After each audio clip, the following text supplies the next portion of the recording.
All right, so now we've seen the Bellman equations. John has guessed the equilibrium, and we got a feel of what it is to play this game, right? Let's try to solve it now.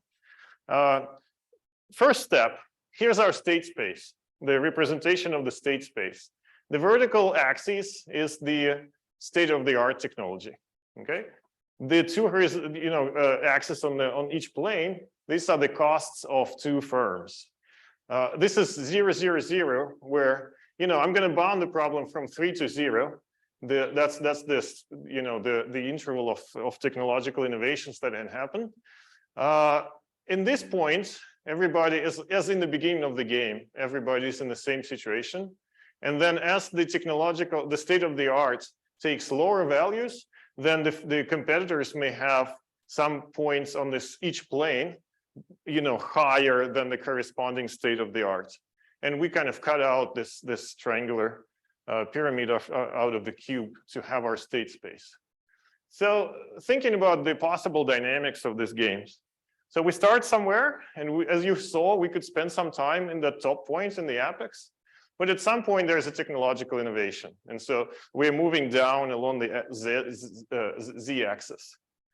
At that point, which is yellow, we are suddenly in the interior of one of these planes and can make choices about investing or not. And now they make sense, right? And so imagine that both of the firms invest in this point. That would move both of the firms to the frontier of the technological progress to the same red point again, where the state-of-the-art cost equals to the marginal cost of both of the firms. So these red points, which we called corners, this is where kind of everything is equalized. So everybody is at 2, 2, 2, at the level 2, right, of the cost of production. And then, some time can be spent there. I also should say that some time can be spent in the yellow point as well. And we saw that in the game, right? When we tried to invest with certain probability, and then neither of us and then both invested at the same time. So we actually saw this transition in our little game. But at some point in time, there might be another innovation. And here I'm drawing them kind of, +1 or -1 rather. But as we saw again, they could be drastic. They could change the marginal costs a lot, right? And imagine that at this point, maybe after some time periods, only one of the firms invests, and that takes the whole system onto the edge to one of these blue points. And this is where one of the firms, in this case, firm 1, has the state-of-the-art cost. But the other firm has higher costs. So the other firm is follower, right? The price here is equal to 2, and firm number 1, the leader, is making some profits. And we may spend some time in this point again, right? So these points are the points in the state space of the problem, and time is kind of completely separate from these transitions. In each point, we can stay for some time. All right, and imagine there's another technological innovation, and we come down to this layer. And maybe another firm makes an investment. And this is your case of leapfrogging. This is how leapfrogging looks here, because now it's firm 2 who's got the state-of-the-art cost, and firm 1 becomes the follower in this structure, or in this point of the state space. Bless you, John. Okay, that's the event of leapfrogging. And now, in principle, firm number 1 has no reasons to invest, right? What they can get is just this bottom lowest possible state-of-the-art cost. But maybe for some idiosyncratic reasons, they still invest. Remember, we have logits, so maybe they get a very good deal, a large value of the random component for the choice to invest. But once the system is here in this last red point, nothing can happen, right? Because there is nothing that firms can do to move this industry to any other state. And so in this sense, this last point is just an absorbing state, okay? The directionality of this game that we've already mentioned comes from the fact that given all of the points in the state space and all possible strategies, all actions that firms may take, the system, this industry kind of moves through these points of the state space in one direction, with some directionality, should we put it this way, and ends up in an absorbing state or in one of the absorbing states in more general case. And we will explore this directionality in order to solve for all Markov perfect equilibria of this game. All right, so let me be a little bit more general. We've seen that these different layers in the pyramid correspond to different levels of the state-of-the-art cost. And let me just, start drawing graphs and put it on one plane instead of 3D is harder. And these little boxes, they actually correspond to different planes, but we'll delete the boxes as well. And the colors are, the corners and the interior points and the edges. And right now I've drawn all possible transitions due to technological innovations. Okay, and you would note that all of these edges of the graph, they cross this boundary of the layers. And this is because I have drawn the transitions which are due to improvements in the marginal cost, in the state-of-the-art marginal cost. Okay, well, let's add to this a strategy. And imagine that firm one strategy, right, is to invest in all interior points. I don't know whether this is a good strategy or bad, it's a strategy. And that essentially adds more edges to the graph. These are possible transitions because in yellow points, firm one decides to make an investment. And in that case would move the structure of the industry in one of these other, well, blue points because they would go to the edge. Okay, and maybe firm two, adopts a strategy to invest in all edge points. That adds more to the graph, more edges to the graph. And so what we are working with really is just a strategy-specific partial order on a set of points in the state space. So if you fix the pair of strategies, they induce this partial order among the points in the state space. We want to exploit it, but we don't really, we have to combine, we have to find directionality that we can actually base the computational algorithm on. And you can imagine that these possible graphs of this sort are, can be very many. One corresponds to every strategy profile, essentially. Okay, but this is enough to define to give the definition of the directional dynamic games. So there are two properties that we will require. First, let's say that the self loops on these graphs are allowed. And the self loops, is the same as staying in the same point of the state space. This is when nothing happens, but time passes, right? We're now talking about these transitions being made in one time period. So between period t and t+1, there could be a transition into the same point. What we do not allow is a strategy that has loops between different points. Okay, so if you have some strategy which induces this loop between different points, creates a loop, right? That is not going to be something that we can deal with. That breaks directionality. Suddenly you can be stuck in this loop for forever, right? And not even transition to the absorbing state.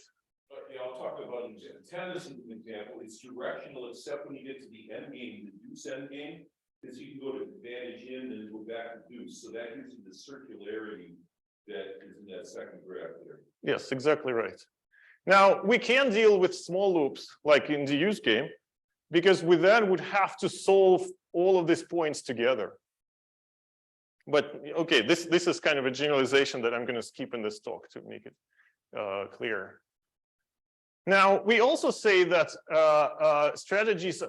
two strategies are consistent if they do not induce the transitions in the opposite direction. Okay, we don't want to have a game where it's possible under one strategy profile to have this sort of situation that, when this transition is possible, and in the other strategy profile to have the opposite transition. All right, and this is all we really require. So a finite state Markovian stochastic game is directional dynamic game if it holds that every feasible Markovian strategy satisfies the no loop condition, and every pair of feasible Markovian strategies induce a consistent partial orders on the state space. All right, that's all we really require from these possible transitions for the game to be directional, and this is essentially what directionality we have in mind. Now, is this something that we, does it exist? Okay, it does. Dubé, H. and Hintergunter, 2010, Marketing Science. This is the tipping game, right? This is the model where with the platform adoption, where the payoff of having Xbox or PlayStation depends on the share of the market that this platform has, and you can think of this state space in the axis of the shares, right? And shares, I mean, if the model only has adoptions, right, and not kind of switching to different platform, then the shares can only increase, and you can have this graph of the game transitioning to one of the points in the right upper right quadrant, from each of these points, and there is directionality that we're after. Here's another example: the patent race games. Two firms are making investments and transitioning through the state space of getting closer to the frontier where one of the firms gets a patent. Right? These are all absorbing states, but the transitions to the state space are also directional, because once this step is made towards the goal, then unmaking it doesn't make any sense, right? Or it's not allowed. Okay. Now, how do we go from the strategy specific orders to the directionality that we can use for computations? So here's a strategy specific partial order on S, right? But I want to include every possible transition. So what really we need to do is called course's common refinement of partial orders induced by all strategies. Okay, and this is what you will find in the paper, but really the intuition is very simple, right? Let's put all possible edges into this graph under all admissible strategy profiles. Okay.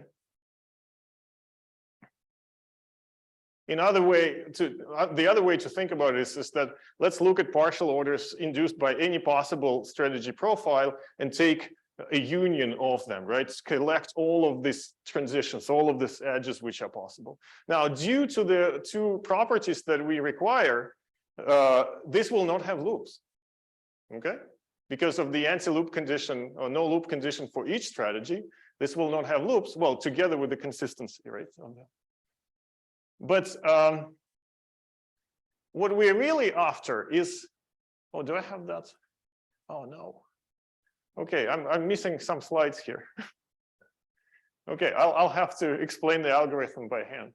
Okay, what we really require is we want to have a total order which we can follow, because what we're doing here is really the generalization of backwards induction. We want to first look at the absorbing states of the problem and solve the problem in those absorbing states as if it was a finite horizon life cycle model. And we start solving Bellman equations from the very end, from the terminal period. So the way it's going to go, this is the end result of the algorithm that I will explain now by hand. So the algorithm goes very simply by identifying the points, right, in this graph, which don't have any edges pointing out of them. And in our case, that's only this point. This is the absorbing state. Okay, this point is going to be put into this one set, the last set over here. And then if we delete that point, if we delete that point with all the edges coming in, we repeat the same step. And then we will identify these blue points, which will form the second subset of the points in the state space. And as we continue with this algorithm, okay, we will define what we call a set of stages.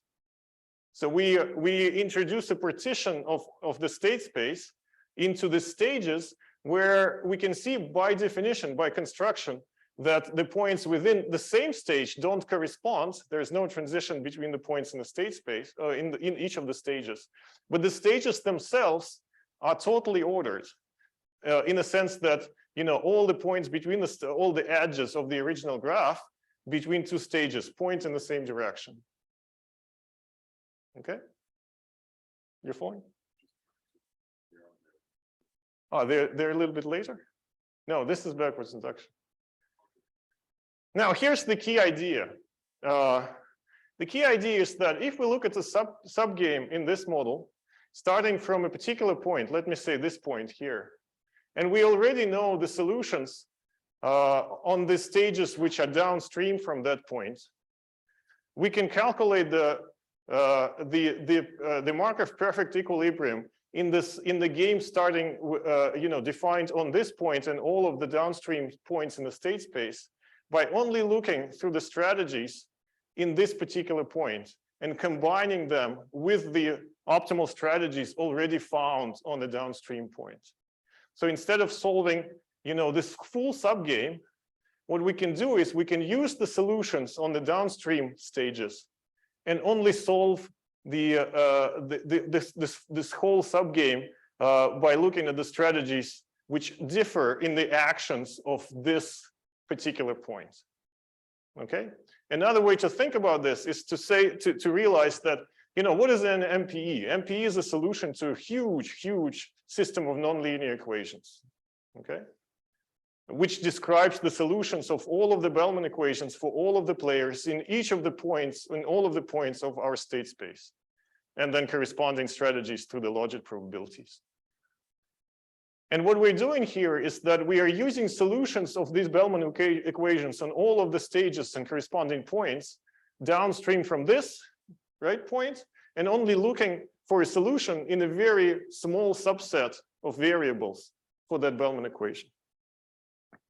Okay, is this clear? Okay, let me go through the algorithm. So first we look at the last stage, the absorbing points. In this stage, as we saw, nothing can happen over here. The future is just given by the structure where all of the firms have invested into the state of the art, and the state of the art is already at the lower bound and cannot change. It turns out that solution in this point of the Bellman equations corresponding to the subgame starting this point is very simple because nothing can change. Okay, once we have them, the optimal strategies here, then we can look at the points in the previous stage. And as I said, they don't communicate. This can be parallelized really well. So we can solve independently each of these points in the state space and reuse the solutions in the point that we already solved. Okay, once these are solved, then we can go to the yet previous stage and use now the solutions found on these stages in solving these guys. And and then following backwards this order of the stages now, right? We can reconstruct the solution of the whole game. And that solution is going to be a solution of the system of Bellman equations and correspond to a Markov perfect equilibrium. So this is what we call stage recursion. And again, this is a generalization of the backwards induction in the sense that, even though the structure of dependence or of this possible transitions is much more complicated than the passage of time that goes, deterministically from t to t+1. What we're using here is more or less the same thing, right? We're following this transitions, more complicated transitions, but we are following them in the opposite order and reconstruct the equilibrium in this whole game. Okay. When do we have to take a break? At 12:15, I think, according to. And so this is what I already said. Stage recursion is generalization of backwards induction. It runs on the state space instead of time periods. Remember, time is kind of orthogonal to everything that we're doing here. In each point, we can spend, whatever, unlimited amount of time periods. So time involves in deterministic fashion, and in this game, the transitions are determined by the strategies, by the optimal choice probabilities. And the condition is this directionality, right? So you cannot go back in the state space. Now, the interesting things happen with multiplicity, right? We have created this way of solving the model using backwards induction almost. But imagine that at some point of this algorithm, you have multiple solutions, as Bertel has shown. So what do we do then? And this is where we start talking about recursive lexicographical search algorithm. Should we take a break now, or should I continue? It's up to you. You both. All right, let me continue then. I love this stuff. I can repeat it again after lunch. All right, so here's the problem. We are following this sequence of stages, right? Which create the total order given the possible transitions in the points in the state space. And I've started here, I found my solution, and then I've solved the model over here, taking this into account. And then I go to the interior points, and that's exactly where we have multiplicity. And this is the multiplicity of the stage equilibria, right? So just looking at the possible actions of the players in this point, basically being the choice probabilities of invest or not to invest, and taking into account the continuation given by the optimal choice probabilities on the downstream stages, we see something like this. Okay, these are best response functions for the two players in the case when we don't have extreme value shocks, and there can be up to 5 equilibria in this one stage game. Okay. Now, if we do have, is this clear here? So I'm just calculating. That's an edge state, right? No investment. That's the edge state, no investment, or the corner probably even.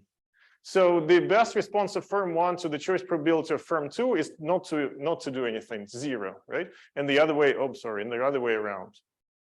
But on this lower left quadrant, the best response of firm 1, how does it go? The best response of firm 1 to the choice probability of firm 2 is either not to invest for some period, for some interval here, and then invest with probability 1, and then not to invest again. The reason that we get these hump shapes is basically the shape of the Bellman equations that we have written before we played the game, right? There's a quadratic term there which creates this possibility for the hump shape. And the question, so this hump shapes, these are two hump shapes that happen to be in the unit interval. So the hump shaped best responses is what you would expect given the structure of the equations. And sometimes they happen to be within the unit interval, or sometimes the kind of the hump happens before the unit interval, and then you have this shape, right, of the best responses. Actually, the point you were showing, it can only be either the first two ones. Yeah, this one, right? It can happen like further up. But farther up the game, you can have this 5 equilibria situation. If we have extreme value shocks added to then the best responses look like this. Well, may look like that. They keep their hump shape, but they get smoothed essentially. And this is, exactly as you would expect.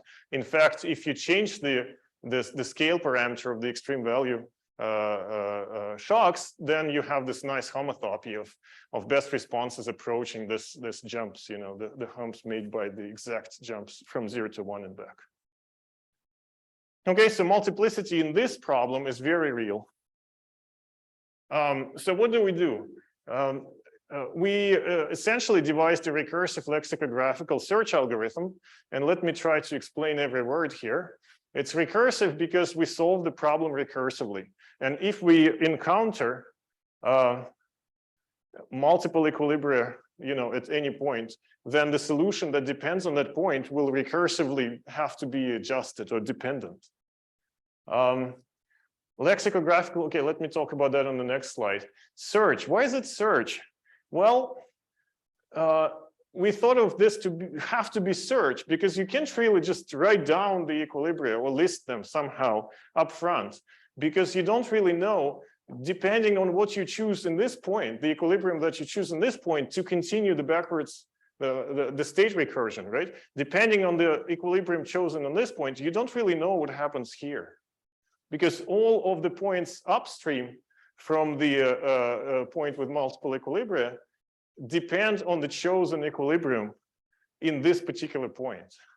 Okay, and therefore it's a search because you have to, you don't know up front where all the equilibria may be, and how to go through them kind of in a brute force way, one by one.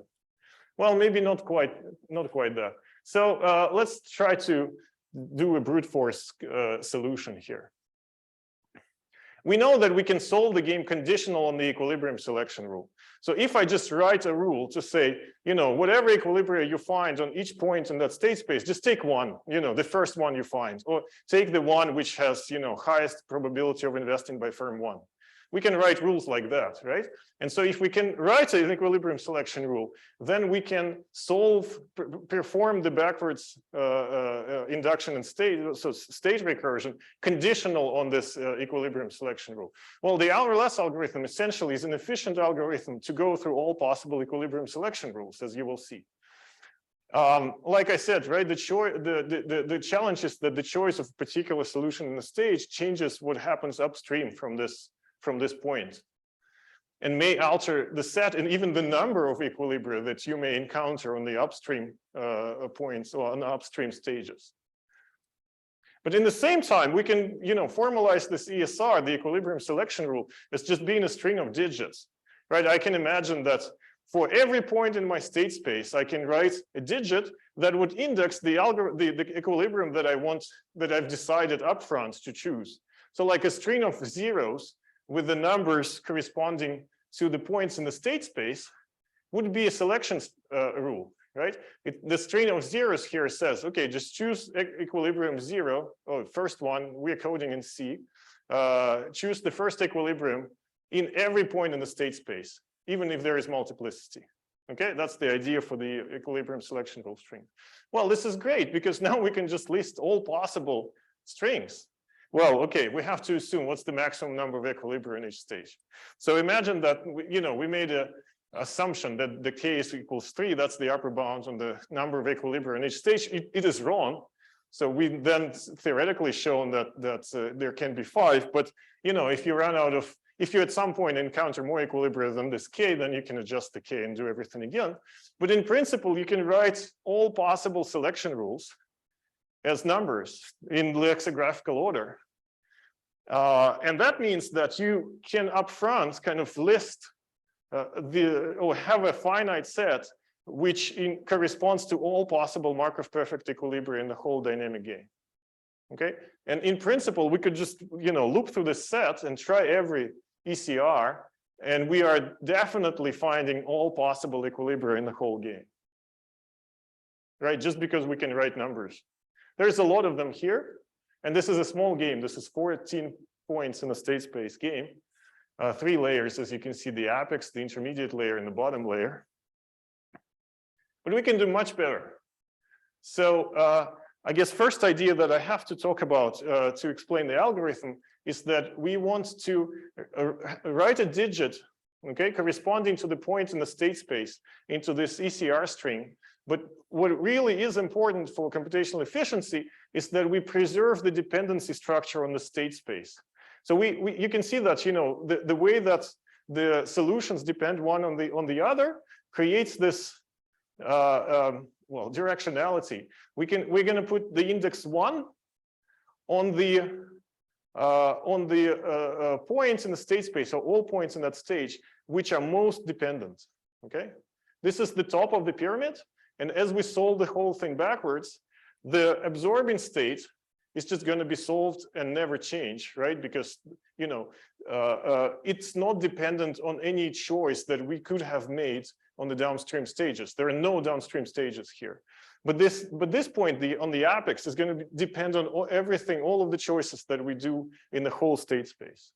Okay, so we're going to put this point to be the lowest digit in the string.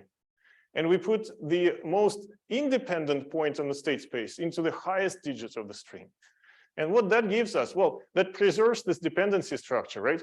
The lowest depends on everything, and the highest basically affects everything, but doesn't depend on anything itself. And now what I can do is this. I can say, okay, I'm going to solve the game with the selection rule, take first equilibrium that you compute. But then on the way, also just note how many equilibria you encountered on each point of the state space. Because, as Bertel showed, we're basically reusing this algorithm that can solve for all equilibria. And this stages essentially become static games, or solution of them is like solving a static game. We're solving in the space of 2 choice probabilities. And so I can count and remember how many equilibria were there And so for many, many points, there's going to be just one equilibrium. You know, it's not, yeah, like John has mentioned, in the edges, there's no point for one of the firms to invest, for example. And only on the interior points, as it corresponds here to this I means interior, and this is edge, and this is corner, you can have multiplicity. Okay, but once I know this, it means that this next equilibrium selection string, which has 1 over here, so take second equilibrium, just makes no sense because I already know that there's only one equilibrium in that point. And the same thing here. So this string also makes no sense because I know there's only one equilibrium in this point. Okay, so I can just skip these two and go directly to this one, this equilibrium selection string, the bottom one, where you know, something new has appeared. Because we can take now the second equilibrium out of this 3 that we know are there. Okay, that's one idea. We can skip equilibrium selection strings in this big table. Okay, another idea is that because we sorted this by dependence, you know, everything up to that point where we've selected a different equilibrium has not changed really, because this, you know, this is the most independent part. And so when we change something here, you know, the top of the pyramid is to the right. So only this point has to be really recomputed. Okay. That is, again, talking to recursiveness of this algorithm. So essentially, we don't have to recompute anything on the majority of the state space when we change this one equilibrium. And so what it ends up being is that you're really just jumping over huge blocks of this big table that includes all of the equilibria by just looking at, you know, there's no point of spending time to search for another, or to index another equilibrium where it doesn't exist. And then we just search here. And every time we're recomputing only part of the game, which is dependent on the point where we selected a different equilibrium. Okay, does it make sense? Well, here's the algorithm. We start with the equilibrium selection with string 0. We run the state recursion conditional on this ACR.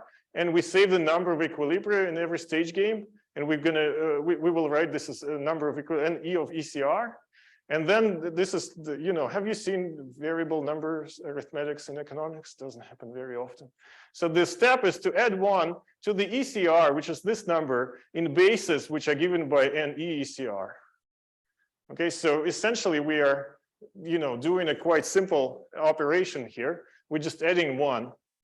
And that gives us, essentially what it gives us is gives us this next string that we have to compute the game for.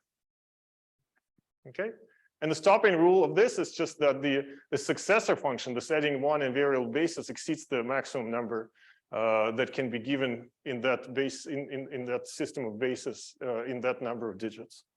So essentially we're just going through this table, but in a very efficient way. We're jumping over the blocks that do not correspond to the equilibria because we already know how many there are on each stage game. Okay, so this is what's in the paper, and it was very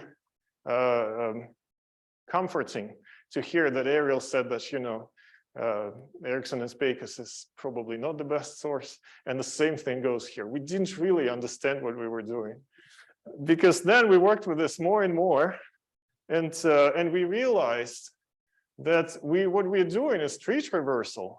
It's deep first tree traversal, an elementary algorithm that is known to all computer scientists, and we just had to realize that we had a tree. We didn't realize there was a tree. Okay, what's the tree? Imagine that you have this point 14. This is the most dependent, sorry, this is the least dependent point in the whole structure. So this is the absorbing state. These indices, they index the points in the state space, preserving that dependence. And so what we're doing when we're saying, just take the first equilibrium, we are going through this calculation. We're going from the absorbing state and then build up the equilibrium and then take, you know, the first term, turn every time we have a multiplicity of equilibria in any of the stages, right? And we just go all the way down here, and the path from the trunk of the tree to the leaf of the tree is the equilibrium. The equilibrium selection is basically all the turns that we made along the way, okay? And once we've calculated that, we know that here was the last time there was branching. And so we can come back in this tree and just calculate the continuation, of this other branch that we have seen that's separated but not really followed. So we just follow this branch all the way to the end, and we have our second equilibrium, which is, the combination of all these turns from the trunk to the leaf, this other leaf of the tree. And these two are really different only in the equilibrium selection on this next to last stage, or third to last stage. And we can just continue this algorithm, and every time we're coming back to the last encountered branching and extend this branch, to repeat this computation. And essentially this is doing exactly the same thing, right? It does not recalculate the solution which didn't change, which corresponds to the beginning of the tree, the trunk and the first branchings. It only recalculates the points which are dependent on the selection in a particular branching point. And then it also is exhaustive, right? We will go through the whole tree. This algorithm is going to visit every possible branch, which corresponds to every possible Markov perfect equilibrium of this dynamic game. And you can see sometimes here, like in this point number 7, this is, by the way, a real example. In point number 7, if you choose this equilibrium, then there's this branching disappears, and this is the search part, right? You don't know upfront that if you go, if you select first, and then third, then this branching just is not there. There's only one equilibrium in the interior point of the game on the second level if you've chosen this third equilibrium on the bottom layer where there was multiplicity. Okay, so we're traversing this tree, and that's exactly what this algorithm with variable-based arithmetics was doing. Okay, so here's the main result of this paper. Assume that there exists an algorithm that can find an MP on every stage, in every stage game of the dynamic directional game, and that the number of this equilibria is finite, so they're regular. This is a big assumption, by the way, and let me come back to that. But if we can do that, then the RLS algorithm just simply delivers all MPE equilibria in this directional game. The fact that this is a big assumption is due to we're solving nonlinear equations for all solutions. That's not a trivial task. And so the result here is that we're decomposing this huge problem into a large number of quite simple problems. And yet each stage game may still be a hard problem. Okay, so that's the point. Now we have a weak version of this theorem, which could also be useful and hopefully in applications, is that if you can recover at least one algorithm and maybe multiple equilibria on some of the stage games, then the algorithm will deliver at least one, right? Am I pronouncing this right? At least one MP on every stage game, then we'll find some and at least one. So you can use this idea to check for multiplicity of equilibria in the whole game. If you have multiplicity in each small part, then that translates. It's also quite simple. It translates into multiplicity in the whole game.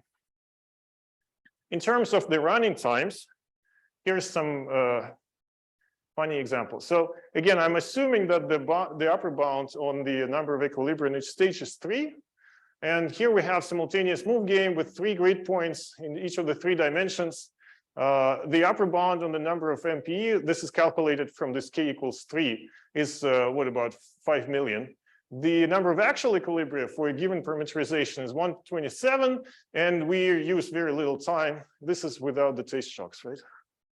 Probably, yeah. So we can solve the problem without the taste shocks exactly and very quickly. And actually, we have the algorithm that finds all of the solutions in case of no taste shocks.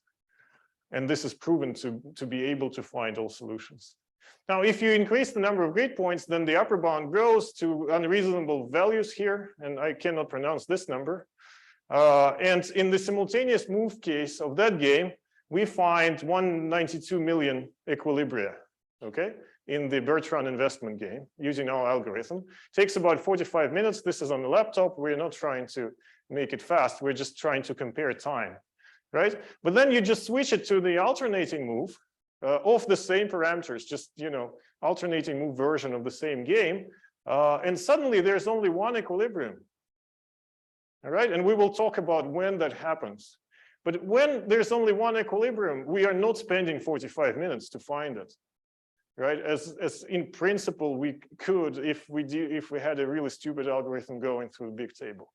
And this is, of course, because the tree has only one path from the trunk to the leaf. We just follow that path, and we immediately verify that there's only one equilibrium, and we're done.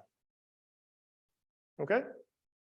So let me stop here, I think, and let's have some lunch and then come back. And in the next talk, the idea is to talk about some theoretical results about the Bertrand investment game. And so one, the preview is that we solved the Bertrand investment paradox. These results are actually proven, right, analytically proven in a different paper. So this is kind of a complementarity, I guess. We've solved this game so many times that we've noticed certain patterns that we could then go back, to the formulation and have some analytical proofs.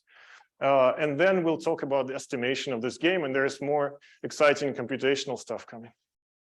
Okay, Sierra, come on.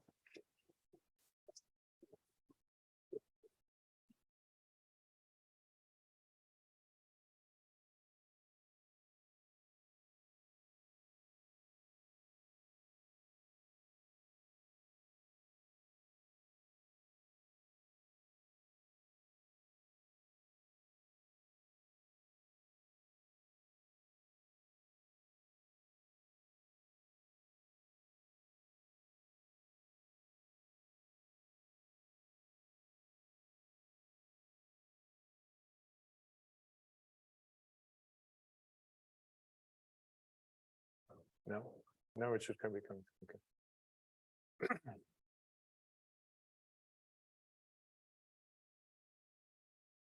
All right, so we stopped here. Ready to continue? A recap. So we have this tree, each path on which corresponds to an equilibrium, and we can follow this tree, traverse the tree, and essentially compute all of the equilibrium. We're not spending time in doing that. We're not spending time in search, because we're just doing the tree traversal. And even though the upper bound is this astronomical number on the potential number of equilibria in this dynamic game, we're just computing one, and we know that that's the only one. Okay, so I was saying that we've coded up this, going back to John's idea of guess and verify. Well, John's talk about the guess and verify thing, right? The leapfrogging equilibria is what he guessed, and we're trying to verify.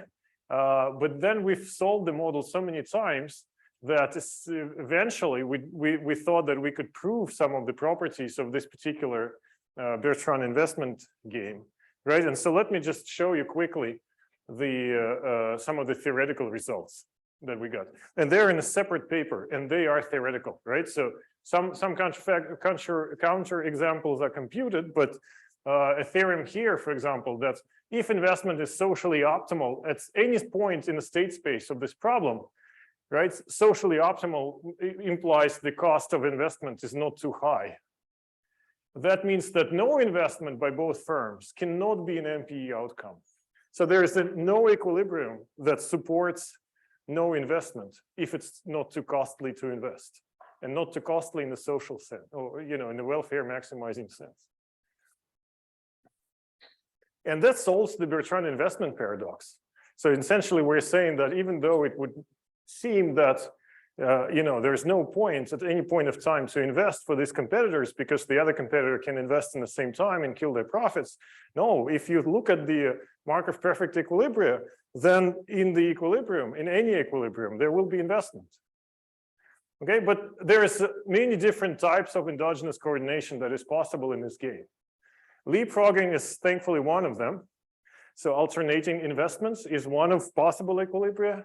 Preemption is when investments are done by just one of the players and the other players just lags behind, doesn't do any investment, is also an MPE equilibrium.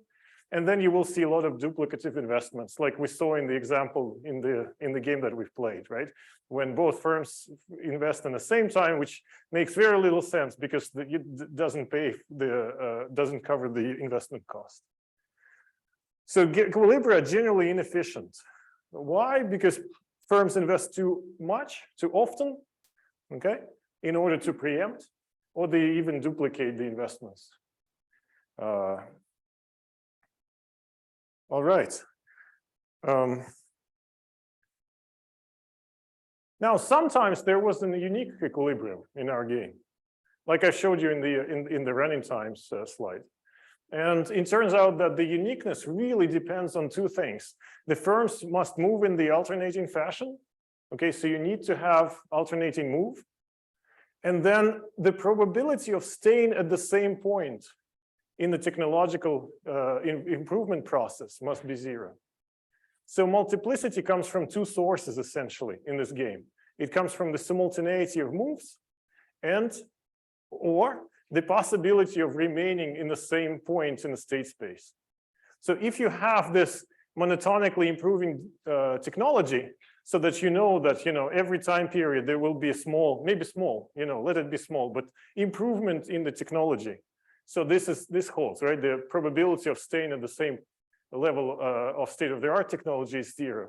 And then there is some sort of alternation. And now alternation here doesn't have to be deterministic. It could be alternation as a Markov process, which I've mentioned, right? So you don't really know who is taking the turn tomorrow. Maybe it's me again, maybe it's not me, right? But this too is enough to get a unique equilibrium.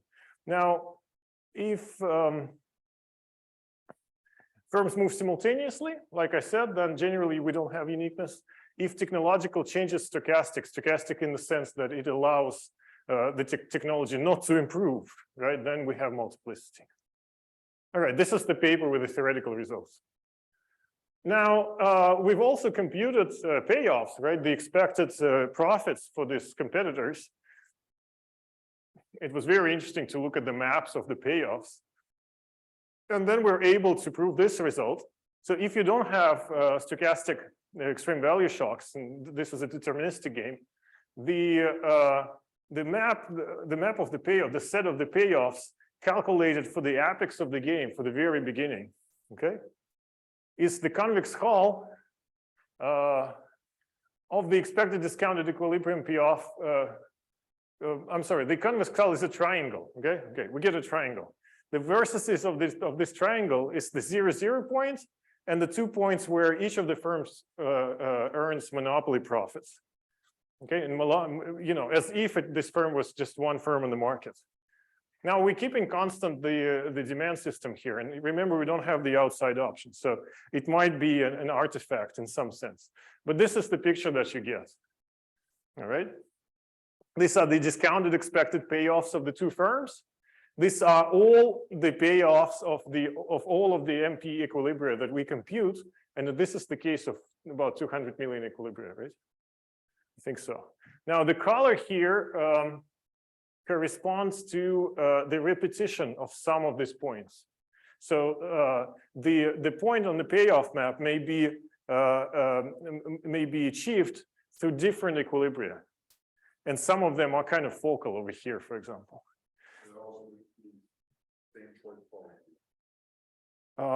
That means, what does it mean? It means the same choice probabilities on the equilibrium path, but equilibrium may be different, or strategies may be different off the equilibrium path.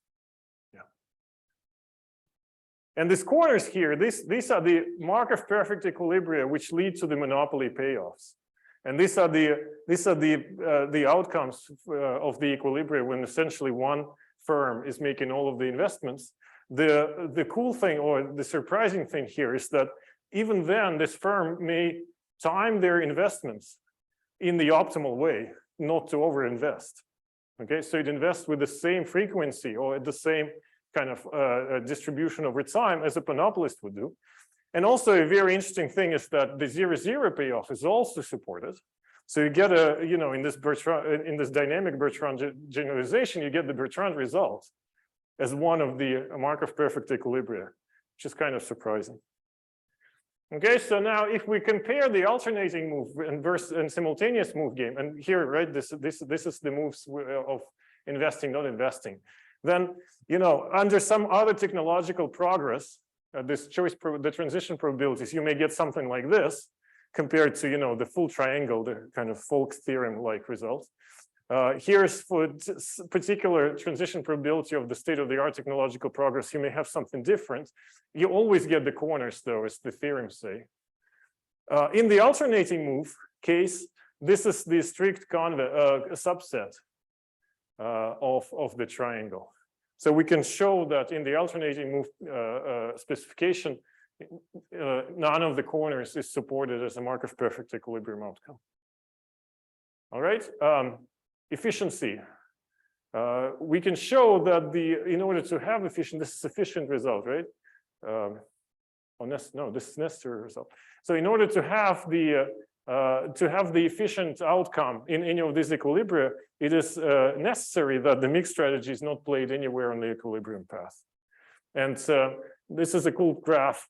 We have so many equilibria that we can start drawing this empirical CDFs of different equilibria on various measures. And so here on the horizontal line is the measure of efficiency, where we compare the outcome of the equilibrium to the social optimum outcome for the same parameters, essentially, right? And you can see that a large fraction of equilibria are essentially efficient, exactly one in this case in simultaneous move game, and this is the alternating move, right, bro? There's also some equilibria which reach efficiency, but all of them are kind of pretty efficient, at least given the parameterization that we're using. Is there anything else to say here? You want to say that the mixed strategy equilibria, oh yeah, some of them more efficient. Yeah, you can see the red line here. These are the equilibria which include a mixed strategy play in some point of the state space. And you can see that, the best you can do out of them is strictly less than one. Same thing here. Okay, let's come back to Reardon and Celan that John has mentioned. And what they show is that if you have a continuous time investment game, so this is a continuous time version of more or less the same process, and they have in their model the right of move to alternate deterministically, right? So it's like in chess, you move, I move. And then they have the investment cost. Now, the key thing here is that technological progress is deterministic, and it's a continuous decreasing function, and it's strictly decreasing, if I remember correctly. Yeah. Right? This is continuous time, so you have to have this to be a function of time, of course. But the fact that it is monotonic essentially mimics that condition that we got in the discrete version of the game.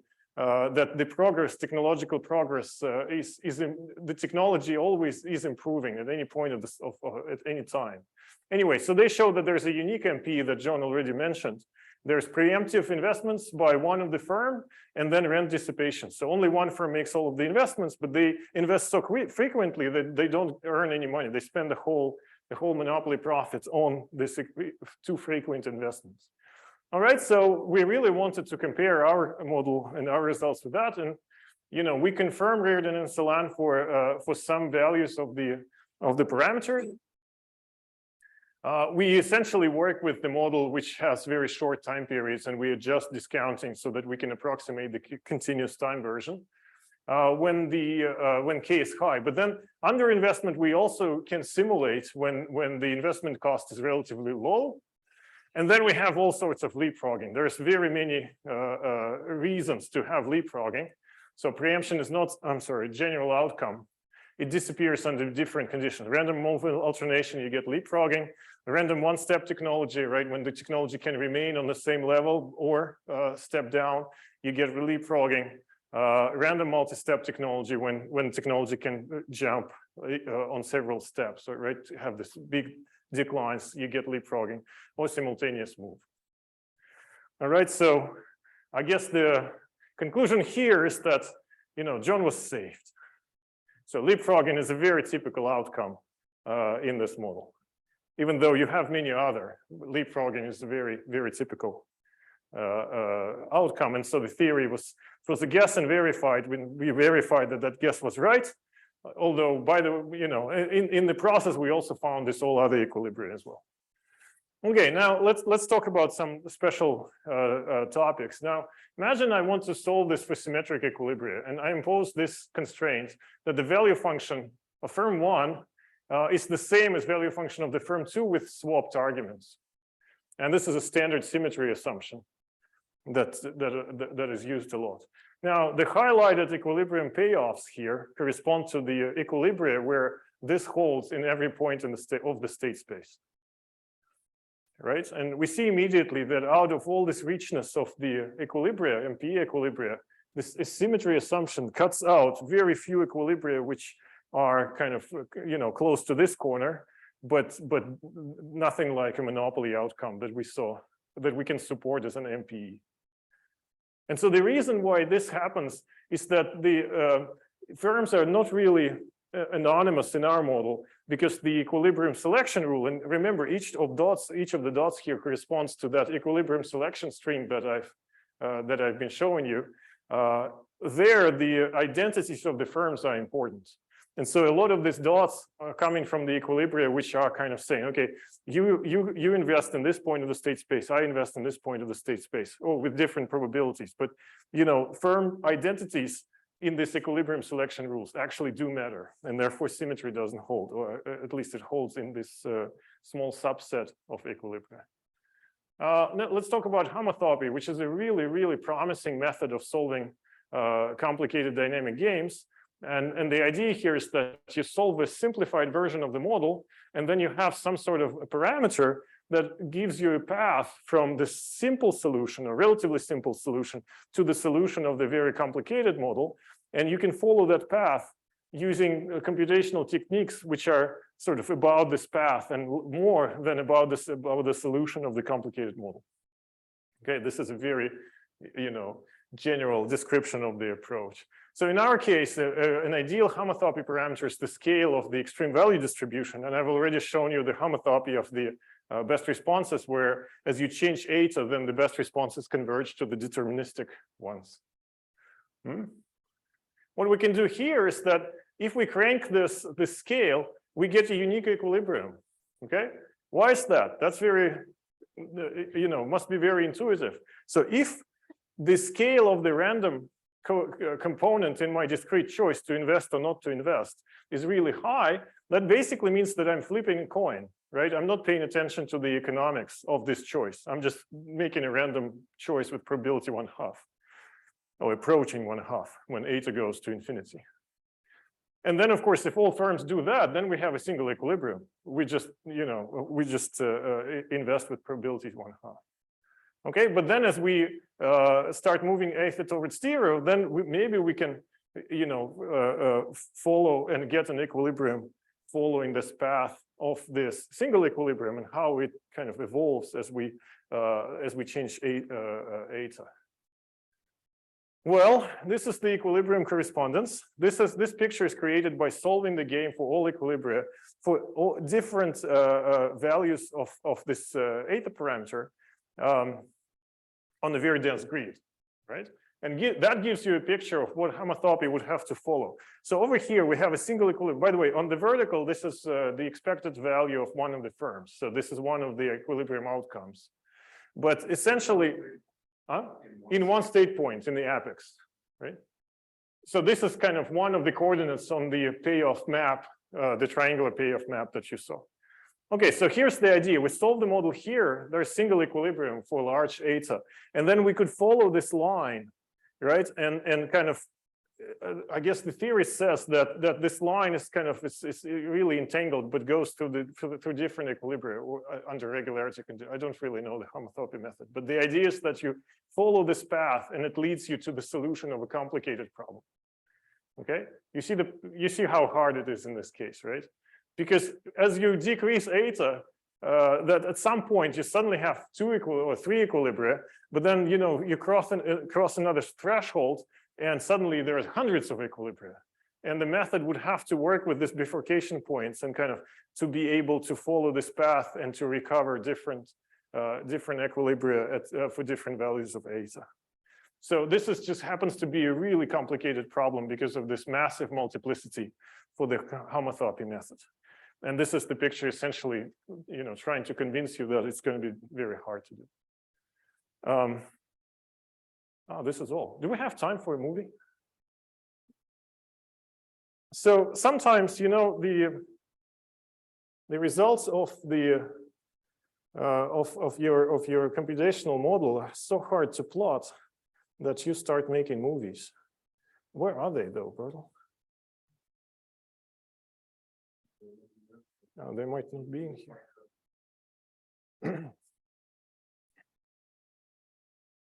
Somewhere here, in one maybe. Yeah, there. We'll put them into the repository as well. So let me stop it here. Does it play? Is there sound? You don't really need the sound, I guess. So what we're going to be looking at here is this the map of payoffs, and you can see on the top that the parameter is changing, the eta. So we're essentially following the homotopy, and see suddenly there are new equilibria appearing here, and there's more and more, and starting to fill out this map. This is an alternating move case, so we will not see anything in the corners. And as you move eta and just replacing this graph, you can see this movement, and some equilibria go around and come back, and some equilibria just, you see this dots moving over here, and some equilibria just moving out. And I guess this is back, and then it plays backwards. Anyway, we'll put this into repository. This is also where you were doing the maximum like that, and you see jump into like that, where you just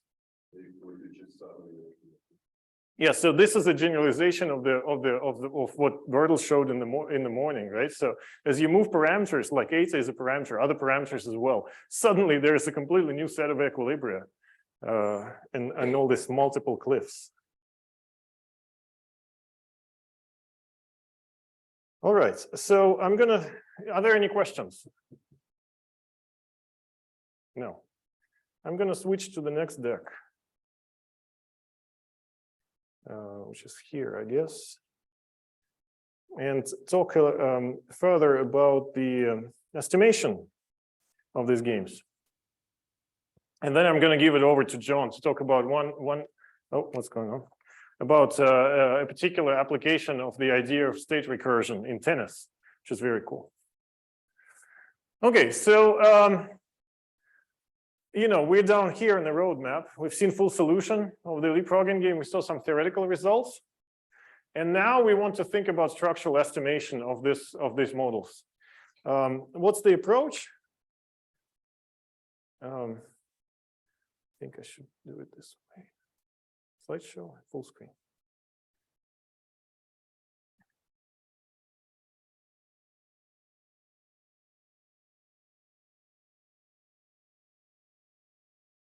Okay. Well, we all know the nested fixed point estimator, right? So if we have a full solution of any model, we in principle can, embed this solution into the loop to maximize the statistical criterion function. And that's exactly the idea here. And so, you can call this nested RLS algorithm versus the nested fixed point. So to recap, and I guess I'm going to go very quickly through this because Bertel had talked about this in the morning.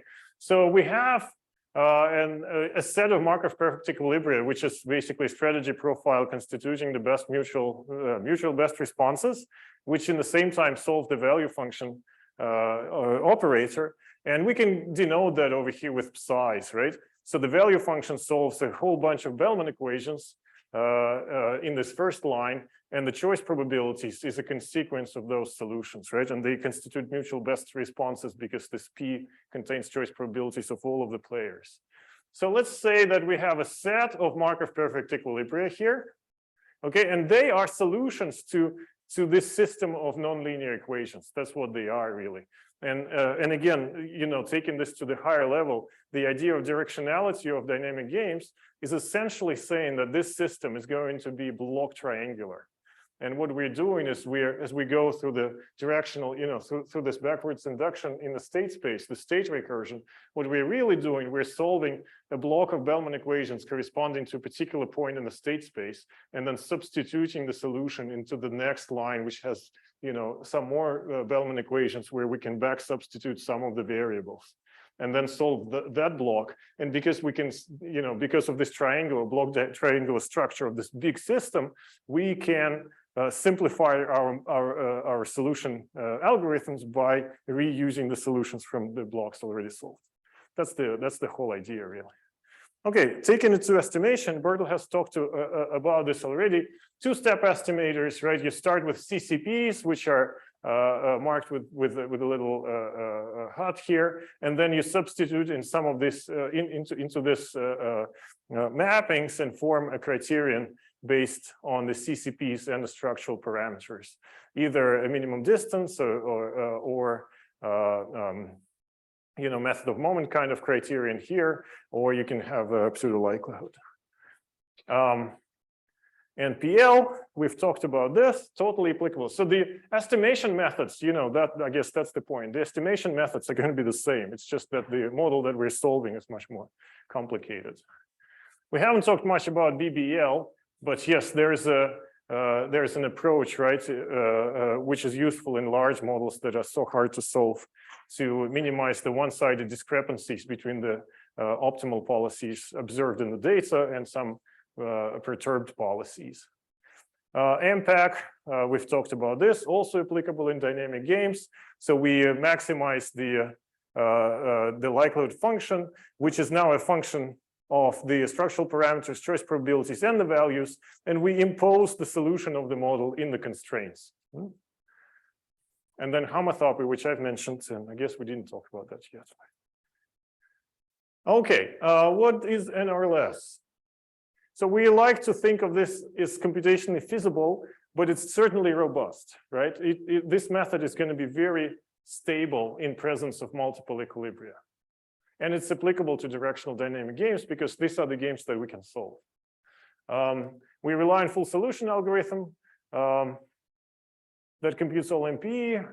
And then the key idea that I want to talk about here is can we, employ some smart algorithms to help us maximize this likelihood over the set of Markov perfect equilibria. And so this is how it goes. Imagine we have data from n independent markets in T periods. We have panel data. We will denote with this subscript, or we index with the subscript L, the equilibria from the set of equilibria that we can compute for a particular value of structural parameters theta.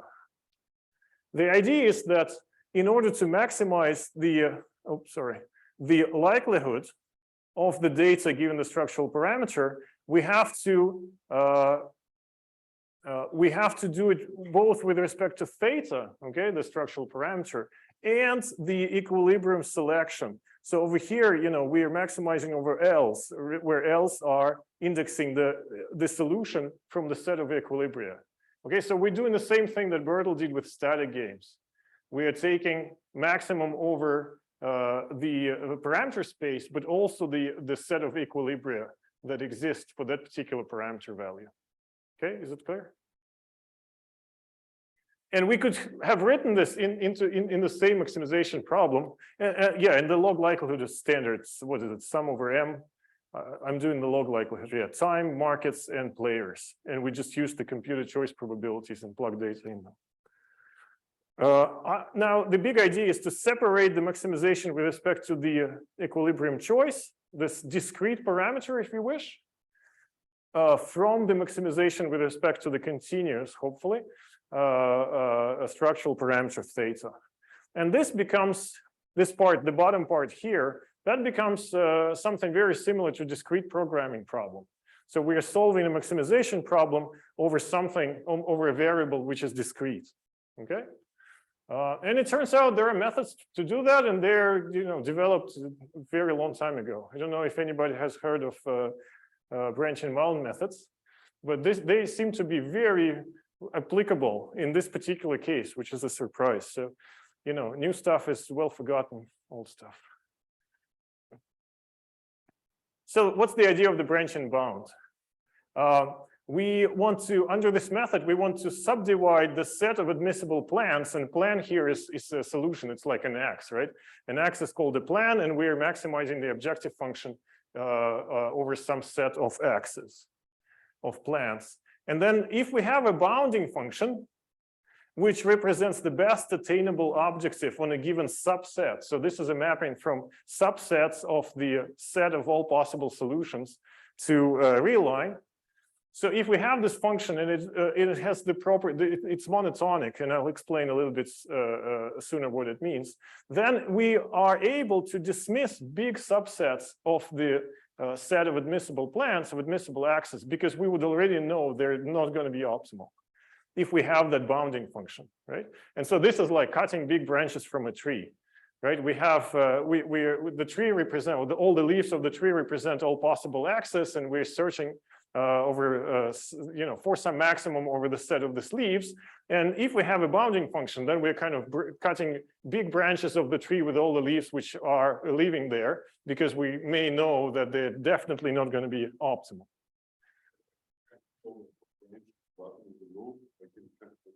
Yeah, it's like branches are rotten at the beginning of the trunk. All right, so formally, this is done in this way. So we're maximizing f of x. Okay, this is just to give you an idea of, in an abstract way, what it is all about. So we're maximizing f of x subject to x being in some set. Okay. Now, this omega is set of all feasible x's. So we will be talking about partitions of omega into kj subsets. Okay, and I'm going to say that the first such partition is just the whole set itself. And each partition is a collection of subsets which are mutually exclusive, right? So that the intersection between either two is empty, but the union of all of them is the same omega. So it's like a space of all possible x's, and I'm going to divide it into subsets which are mutually exclusive. And then I will have a sequence of this gradually refined partitions. So I can divide the big set into halves, right? And that's going to be my first division. But then each half I can divide it into halves. That's going to be my second division, and so forth and so forth. All right. So that looks something like this. So I have this set of all admissible solutions, and then I divide it into thirds here, and then each third into thirds, and so forth. And we're talking about layers of this division. Okay. Here's the bounding function. So the bounding function goes from the subsets of this omega to the real line.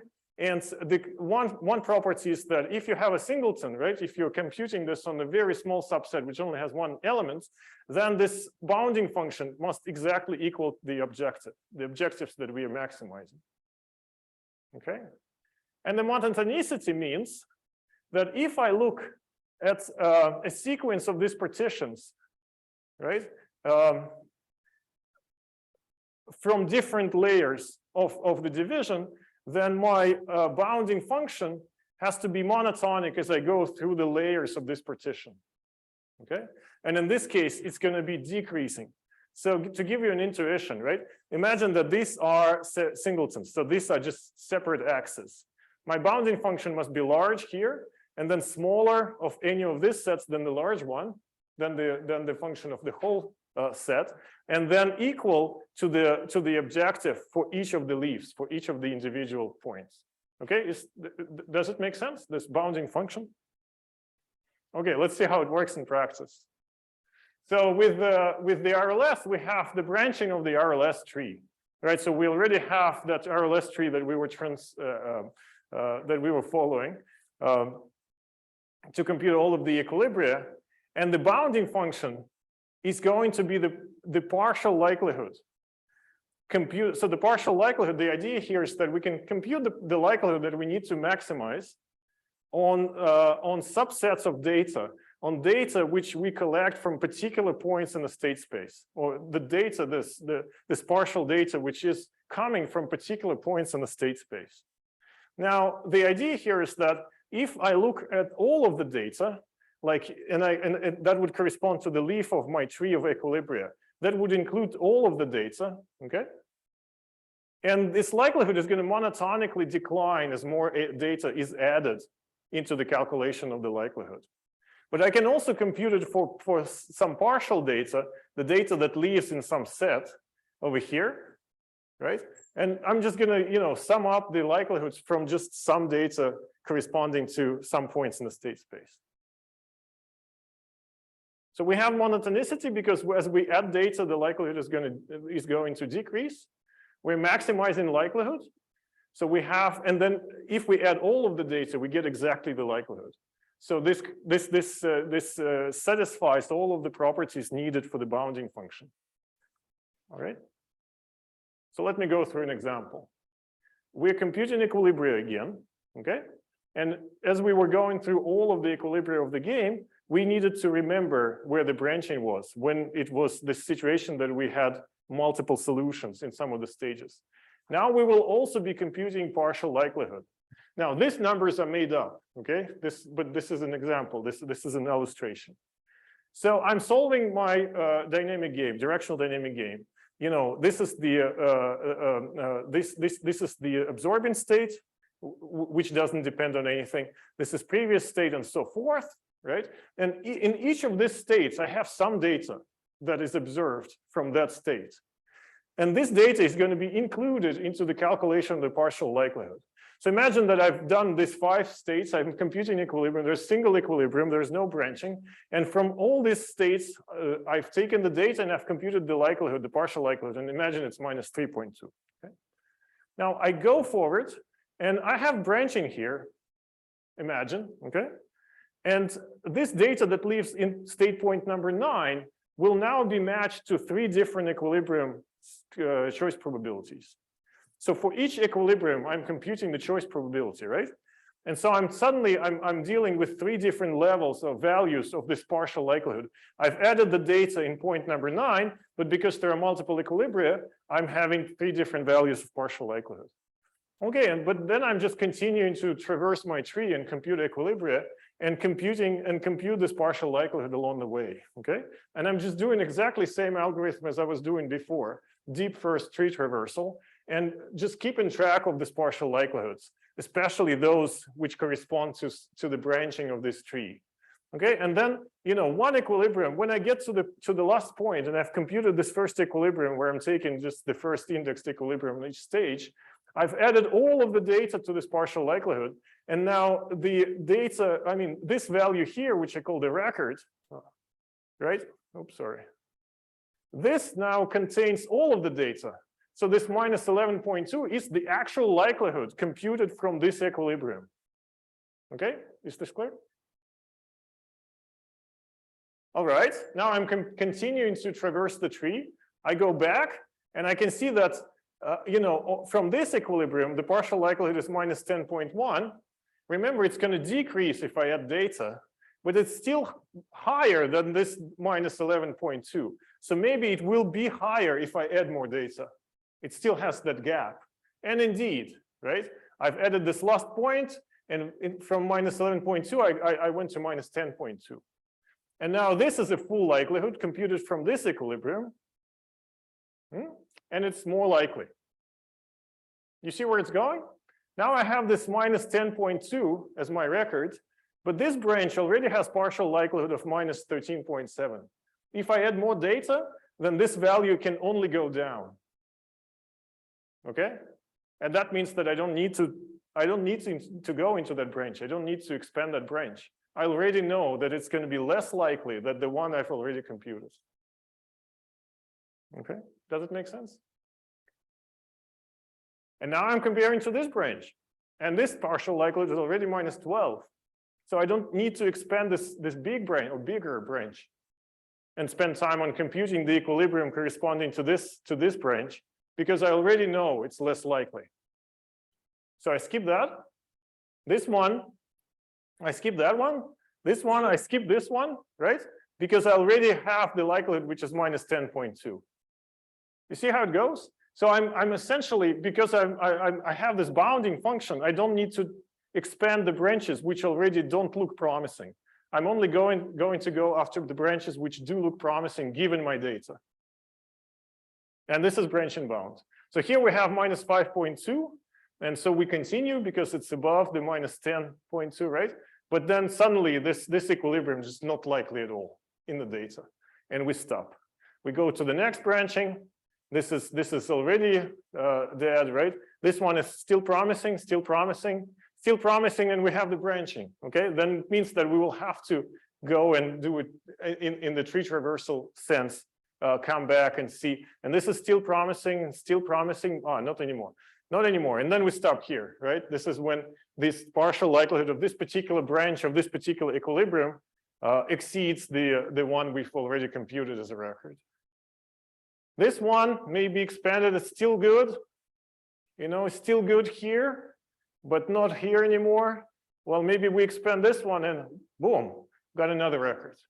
So we've added this branch. We've added all the data corresponding and calculate the likelihood corresponding to this equilibrium. And we got a better value of the log likelihood. So that means that this equilibrium is now the current records, you know, maximum likelihood equilibrium that we have. And so we continue doing that. You see how it goes. Now, the property of this algorithm is it's exact. It will compute the maximum over all equilibria that there are. Okay, it will find the maximum likelihood over the set of equilibria using this branching idea and the bounding function, which is in our case partial likelihood. All right, so now this comes from the. I'm going too fast, right? Any questions about this? Yes, sure. So it has to be monotone. It has to equal the objective function on the leaf, and that's it. And then, of course, if you're maximizing, then the bounding has to go to be monotonically decreasing. And if you're minimizing, then the bounding function has to be increasing. Okay, and so what are we doing here? We're doing discrete programming, right? This is something that computer scientists are still using to solve complicated problems with discrete variables. So things like traveling salesman problem is actually solved with a version of this branch and bounding algorithm. Okay, so here's the simulation. You know, this is the actual computation now with the data that we've simulated. You can see the state space here, and it's indexed and ordered in the right way. And these bars, they show how many data points we have in each point of the data in the data space. And on the vertical axis here, we have this partial likelihood. So when we are only using data from the first point, the partial likelihood is somewhere there. But as we add data, you know, the partial likelihood is going to decline. And where it starts branching, that's where we encounter multiple equilibria. And you can see that the algorithm went all the way down here first, right? And then it was coming back and recalculating equilibria. The record kind of grew up a little bit over here. And this red line here is the most likely equilibrium out of all of them, given the data. So that's a simulation of how this algorithm works. Gives you an idea that essentially you're solving computations over here, right? You don't have to expand the branches, which don't look as likely as this red line, or the current record, rather. For given parameter vector? This is given the parameter vector, yes. So next time you do an iteration. You do it exactly. Yeah. Maybe more branching in the next round. So for the different value of the parameter vector, you can use this current red line, right, as a guide to when to stop extending the branches. Well, I mean, okay, let me say that this solution is now exact. Branch and bound delivers the exact maximum or maximum over a finite state, finite variable, state space. But we don't have to be exact every time. So we can also think of heuristics, and we can use statistics to try, to help us, save computations. So, we're dealing with a likelihood function here. So we can think of stopping according to some probabilistic rule, looking at this potential likelihood contribution of each equilibrium and fixing, for example, a probability of making a mistake of certain size, right? So that's what we're working on now. And so what Bertel said is also a kind of a heuristic when you can, for parameter values which are not too far from the ones where we solve this, we can use the previous parameter solution in order to inform the choice of this branches in safe computation. So the whole idea is to, this is really hard to compute problem, especially if we want to do maximum likelihoods on top of it and maximize with respect to the structural parameter while resolving this branch and bound thing. for each trial. And so the effort goes here into trying to make it faster. Okay, I think I stop here, and then I give the floor to Bertel to talk about the Monte Carlos that we've run so far, which is kind of preliminary still. Microphone.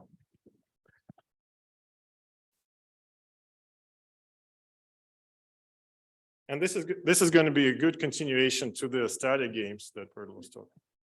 Yeah, so essentially we're just going to do the same, but just for this model. We ran a bunch of Monte Carlos where we simulate data from the leapfrogging model, and then try to see if we can estimate the model right back using these different estimation methods we talked about so far. So we're going to look at 3 different scenarios. So we're going to start simple in a model where there's a single equilibrium in the model. Okay, now in the data generating process. Okay, so that should be the easiest situation for most of the models. Okay, if there's only a single equilibrium in the model, there's also going to be a single equilibrium in the data. Okay, so we're going to start with that, and we're going to add a little bit more challenge as we move on. So then we go to the situation where we have a multiple equilibrium in the model. Okay, but there's just a single equilibrium plate in the data. Okay. So, that's just like we started out doing. There were potential multiple equilibria in this model. You found these 3 different equilibria, and we'll just simulate data from say one of them, and then try to estimate the parameters right back. We do it for the first one, for the second one, and the third one, and you get different results. Okay, so we've tried that before. Okay. So, but in that case, we kind of saw also with when I was drawing that likelihood function, remember, that's the one with the cliff. There'll be jumps in the likelihood function, because if there's multiplicity of equilibria in the model, you can change parameters, and all of a sudden there'll be multiple equilibria in the solutions, various different values of the likelihood. Once you take the upper envelope, there's a jump. Okay. So you could, in that case B, make things hard by choosing the kind of the worst case equilibria, right? Yeah, we can choose. I mean, we have so many different types of equilibria to choose between. We can choose equilibria that is just incredibly stable, or equilibria that are very unstable. Then we're going to look at the more difficult situation where there's multiple equilibria in the model, but we also want to allow that there could be multiplicity of equilibria in the data, and then being agnostic about which equilibrium was played at each of these different markets. So we're going to compare a variety of different estimators, a 2-step CCP type estimator. You go out, estimate the CCPs. Okay, now they are actually conditional choice probables, because now they're conditional on the state, right? On all these different cost states, the investment choice, state of the art are the marginal cost of production of firm 1 and firm 2, and then the state of the art marginal cost of production. That's going to be the state variable. So then you have to estimate the probabilities that each of the firms would invest in each of these different states, and we can calculate that from the data. Okay, so we're going to use the 2-step estimators, and then we're going to do the nested pseudo likelihood, the NPL, where you kind of update the conditional choice probabilities using those that are implied for the best responses, indexed by the parameters you estimated in the previous step, and then we do the NPL loop. Okay, and then we're going to do MPAC, actually 2 different versions of MPAC. One that Fedor actually alluded to already. Let me just actually repeat, go back and show you what I mean in terms of the MPAC, because there's going to be 2 different versions of it. So here's what you do, right? You maximize the likelihood, okay, with respect to not only the structure parameters, but also the conditional choice probabilities, okay, and the value functions, subject to these constraints. Okay, so there's going to be, if there's 1,000 states, there's going to be 1,000 of these variables for each of the players. Probability of vesting for firm 1 and for firm 2, and there's going to also be the integrated value functions for on top of that, and then the structure parameters. So now you can see why the impact would kind of grow in size. Okay, that's one formulation, but we could also do the Hartz-Miller inversion, right? So we could just here everywhere it says V, we can do the representation, use the representation theorem, and go from the choice probabilities into the values, and then all of a sudden we have a constraint that only depends on the choice probabilities. And so you have a mapping from choice probabilities to choice probabilities. What is called the policy function iterator, or the policy iteration mapping.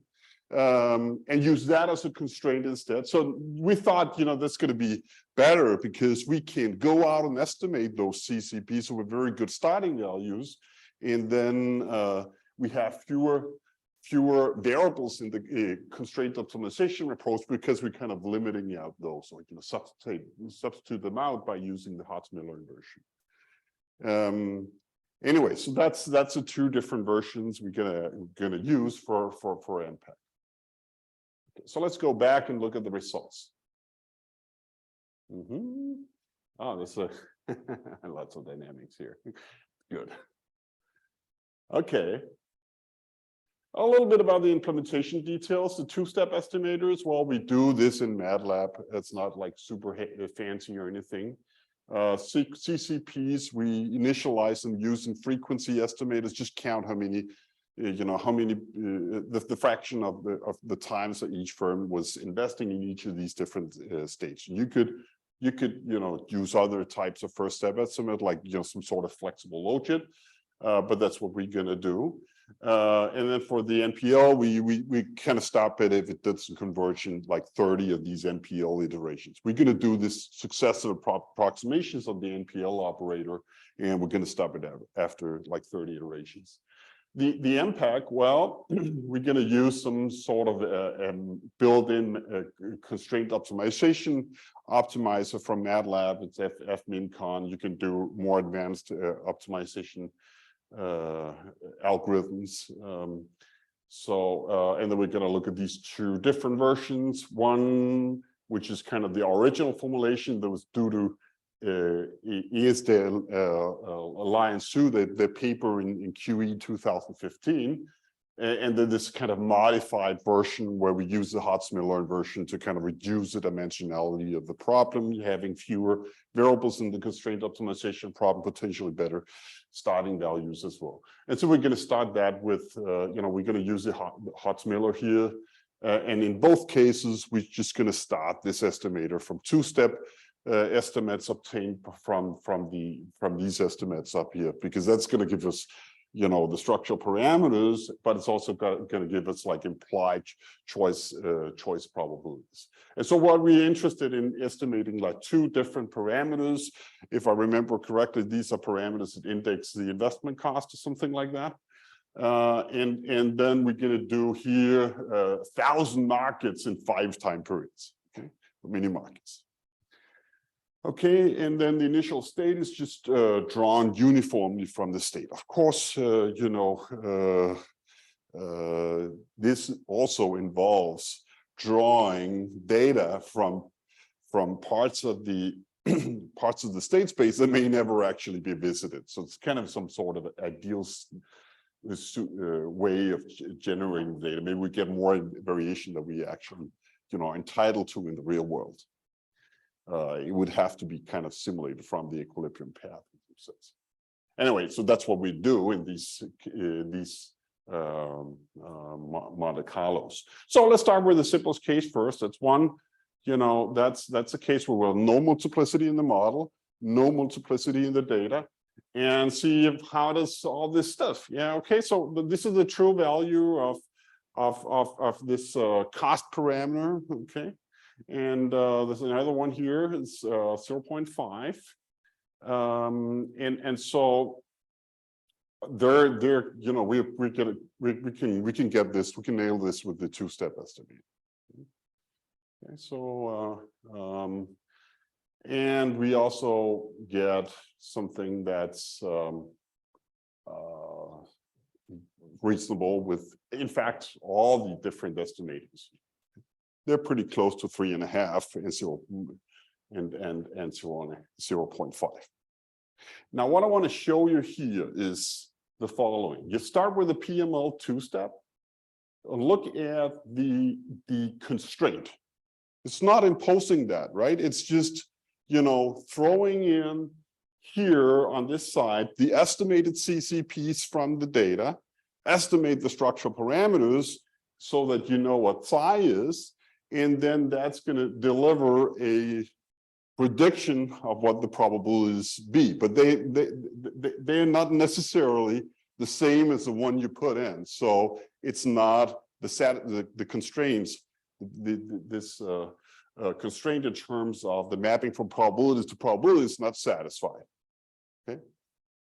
In the limit, as n go to infinity, we're going to estimate p consistently. So if this is generated from the data, it's going to approach to zero that constraint. Okay. So in that sense, we are not really using the entire structure of the model in order to estimate the structural parameters, and that's why I would argue this is inefficient. Okay, so given the structure of the model, we're not, you know, posing all the constraints and tracking all the information from the model. So that's one thing. Well, MPL is doing pretty good, right? Because you see, it is actually after a few iterations, it's actually imposing that constraint. So it seems like there was a fixed point on this NPL operator that put those constraints equal to zero, you know, these equilibrium constraints, and then at the same time arrived at something sensible. Okay, if you look at the likelihood, well, it's actually higher. Okay, so let's kind of move on. Well, it's actually also equal to the likelihood you would get, or very close to the likelihood you would get with each of these implementations of maximum likelihood. So that's pretty good for NPL in this situation where there's no multiplicity of equilibrium. Then let's look at MPEG, which is going to take much longer to compute relative to NPL. NPL is just much faster than these constraint optimization approaches where you have to solve these big constraint optimization problems. But what do we get? Well, we get actually to the last digit, we get the same parameter estimation, each of these things. Okay. Also with the NRLS, that would compute all these different equilibria. In fact, it would do the branching bounds and, you know, search through the three, find the maximum over all the different equilibrium selection rules, and then to calculate the likelihood, and then search over the parameter space to find the top of the likelihood function. So it works in the case where there's only one equilibria. So in that sense, it's not much branching. Because it's just only one branch in that tree, right? There's only one equilibrium, no branching in different equilibria. So the bottom line here is all the maximum likelihood estimators here, they are just identical to the last digit, and the NPL estimators are approaching MLEs, which we would hope for. And then of course here with the two implementations of MPEG is going to satisfy these equilibrium constraints because they are imposed during the constraint optimization problem. So if there are not zeros there, it would be because we haven't solved the constraint optimization problem. Okay, and then also RLS, well, that's just imposed by the construction. Otherwise, we would not have computed an equilibrium. It's actually a good test afterwards. You know, if you saw this with RLS, actually afterwards calculate and see if you do a best response iteration, see if you actually get out the predicted choice probabilities are the same as the ones you put in. That should actually hold once you have calculated an equilibrium. Otherwise, it's not an equilibrium, right? So that's Monte Carlo in the case of no multiplicity, either in the model or in the data. So what are we having here? So no multiplicity at the true parameters. This was actually generated from a model where there's no multiplicity at all. So this is no multiplicity at the true parameter, but remember, you can move parameters around and there'll be multiplicity elsewhere. There's a cliff on the likelihood function. Okay. Let's see what's going on. Well, it's not at the true parameters, but it's somewhere else. Okay. So, and again, only one equilibrium generated the data. So how we're doing, it's not too bad, right? It's not too bad. Looking at the parameter estimates, all of this stuff seemed to work. You know, you look at this, well, NPL is kind of starting to get something different from the two-step estimators and from the maximum likelihood. If you look at the percentage of the times it converged, it's pretty low. It's actually, it doesn't really actually work. Now, here's a comment I want to say. So many iterations. One more time? It doesn't converge in 30 iterations. Yeah, it doesn't converge in 30 iterations, but that's pretty much the same as saying it will never work, because it usually, actually NPL is pretty effective and does converge pretty quickly when it converges. But, you know, this is kind of an illustration of how the NPL mapping, you know, the mapping where there was to be an estimation where you maximize the pseudo likelihood inside that map. Right? That's a mapping from choice probabilities to choice probabilities where there's this inner estimation loop, you know, due to the swapping of this nested fixed point.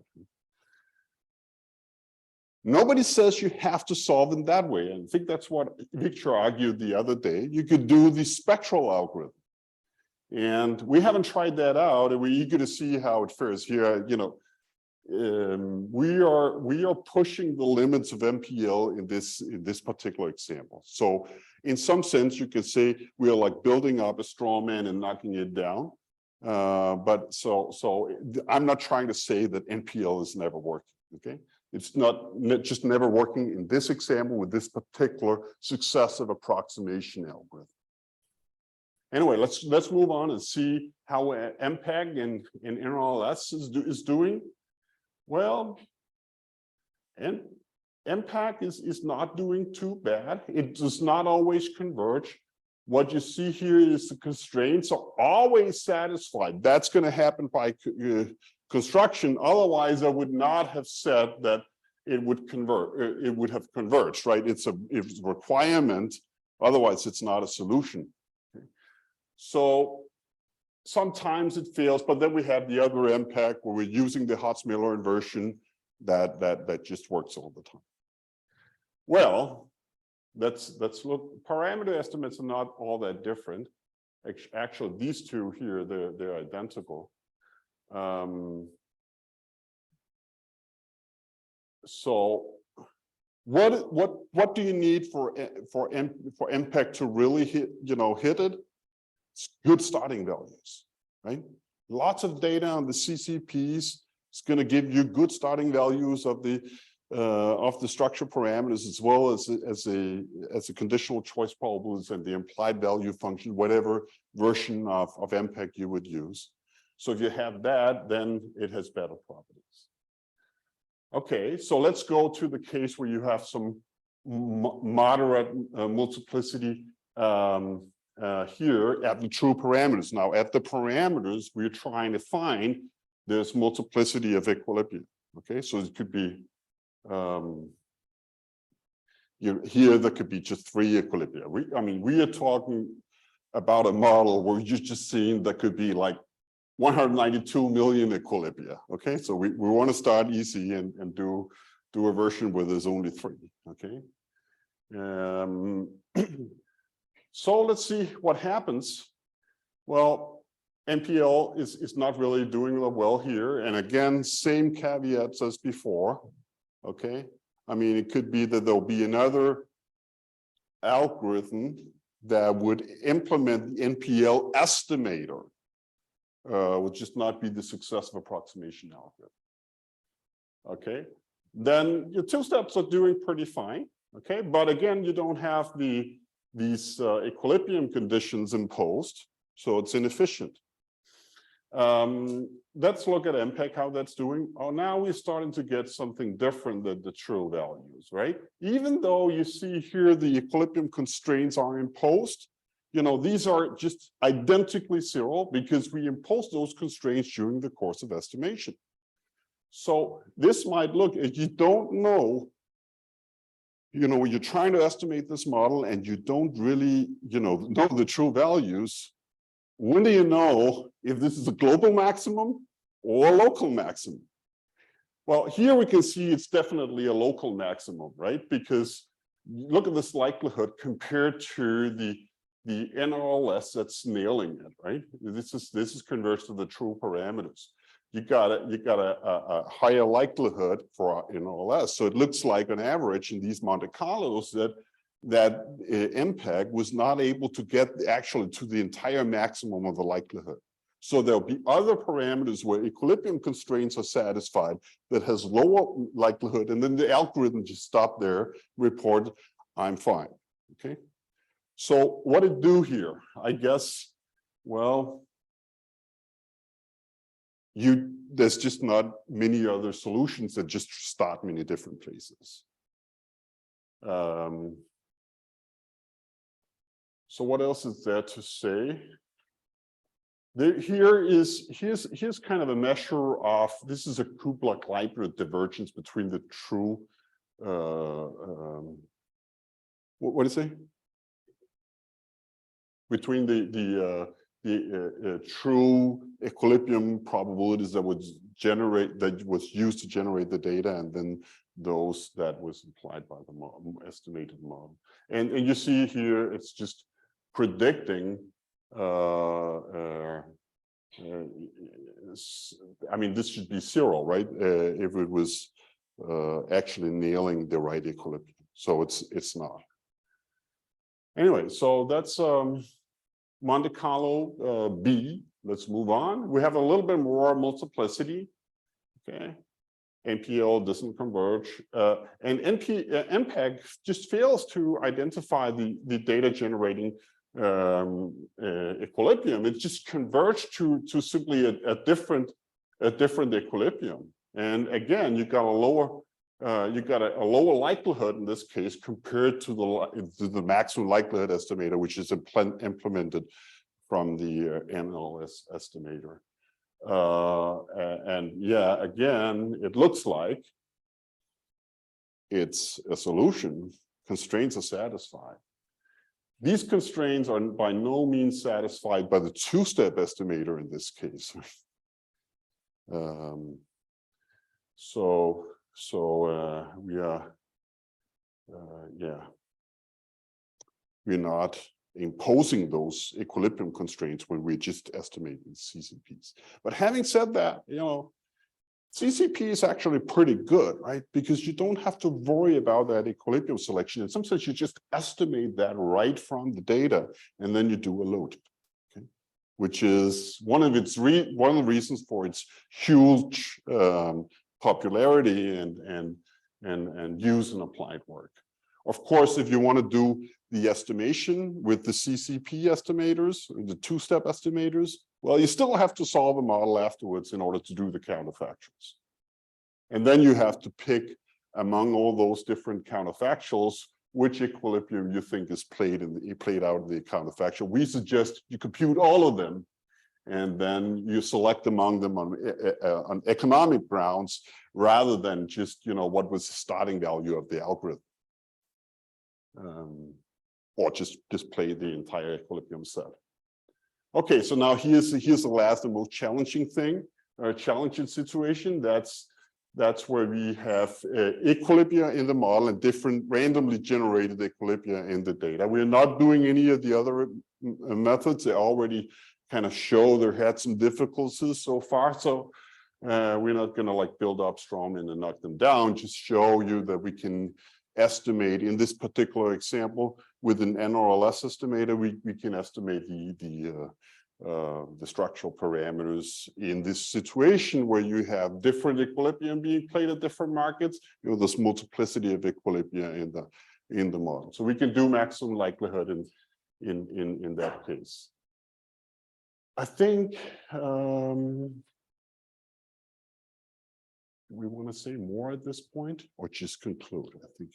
Why don't we just conclude and say, okay, now Fedor, he talked about this, but let me conclude. You know, you found the equilibrium in this dynamic leapfrogging game, various different types of endogenous coordination that is possible in equilibrium. And lucky for John, one of them is leapfrogging. Okay, and he could guess it, and we could verify it.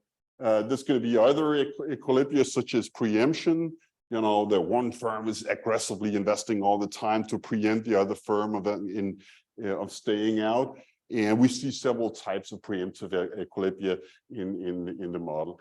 Then in the simultaneous move game, there's possibility of duplicative investments. And you guys, when you played the game, well, you kind of, the hammer was hitting us really hard, right? I mean, sometimes I've never seen we played this game, and it was every time we invest in the other guy is investing at the same time, both just lose money, right? What's good for that? That was, yeah. In fact, I mean, when we did this, we had to choose some sort of equilibrium to play against, right? I mean, we could also have played an equilibrium where we would have a bigger chance of winning. Yeah. That would have been easier, right? Okay, so, and you know, Fedor just showed all these different folk theorem-like results. Essentially, anything could happen in this model, although there are some restrictions on the equilibrium set. We calculate all of them. What a general message from the leapfrogging paper is that generally these equilibria are inefficient due to either overinvestments that can be either because of this duplicative investment that we experienced, or the preemptive investments where you just invest too frequently to keep the other guy out.